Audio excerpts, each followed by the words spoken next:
Assalamualaikum warahmatullahi wabarakatuh. Salam sejahtera untuk kita semua. Perkenalkan, saya Raja Indah Hamdi Harahap, NIM 1703061116. Prodi Peternakan Fakultas Pertanian Universitas Sumatera Utara. Di sini saya akan melakukan penyuluhan tentang genetik dalam bidang peternakan sebagai salah satu tugas mata kuliah komunikasi bisnis peternakan oleh dosen pembimbing Ibu Tati Pidianasari SPT MP. Istilah genetika disebut juga ilmu keturunan. Ilmu genetika yaitu ilmu yang mempelajari bagaimana sifat keturunan atau hereditas itu dapat diwariskan kepada keturunannya. Pada individu khususnya ternak, sifat-sifat yang dimiliki dapat digolongkan atas dua macam, yaitu sifat kualitatif dan sifat kuantitatif. Sifat kualitatif seperti warna bulu, ada tidaknya tanduk, dan sebagainya ditentukan oleh satu atau dua pasang gen. Sedangkan sifat kuantitatif seperti produksi daging, produksi telur, dan sebagainya ditentukan oleh banyak gen. Suatu sifat yang diekspresikan oleh seekor ternak yang nampak secara visual atau disebut juga eksterior, dalam ilmu genetika disebut juga sebagai fenotip. Fenotip seekor hewan domestik atau ternak ini merupakan ekspresi atau hasil pengaruh dari gen-gen yang ada, yang dalam hal ini termasuk faktor genetik. Selain itu, pengaruh lain dari ternak datang dari lingkungan yang ada di sekitar ternak tersebut, baik pakan, manajemen, penyakit, dan lain-lain, dan interaksi antara genotip dan lingkungan. Sel adalah bagian terkecil yang menyusun tubuh ternak.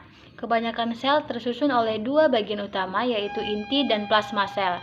Bagian terluar dari sel disebut membran sel yang berperan sebagai bingkai atau dinding yang mempertahankan bentuk sel tersebut. Kromosom adalah materi yang berbentuk seperti benang, terdapat dalam inti sel dan dapat dilihat apabila dilakukan pewarnaan pada fase tertentu dari pembelahan sel. Kromosom selalu terdapat berpasangan dalam sel tubuh dan tidak berpasangan dalam sel kelamin. Pasangan kromosom tersebut diistilahkan dengan kromosom yang homolog. Setiap sel tubuh biasanya berisi sejumlah pasangan kromosom yang disebut autosom dan satu pasang kromosom kelamin yang berperan dalam penentuan jenis kelamin. Pada mamalia, kromosom kelaminnya terdiri dari satu kromosom X dan satu kromosom Y. Untuk hewan jantan, kromosom kelaminnya adalah XY dan untuk hewan betina, kromosomnya adalah XX.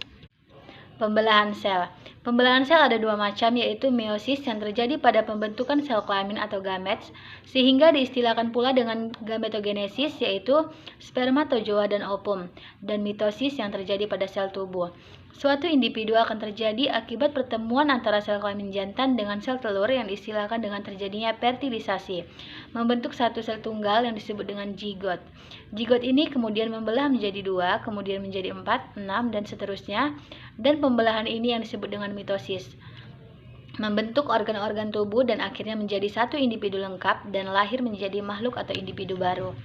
Pembelahan meiosis ada dua macam, yaitu spermatogenesis atau pembentukan sel kelamin jantan atau spermatozoa, dan oogenesis, pembelahan sel kelamin betina atau ovum. Fungsi gen mempunyai beberapa fungsi di dalam sel seperti duplikasi, memproduksi molekul RNA, dan menyimpan informasi yang diperlukan untuk sintesa sebagai protein.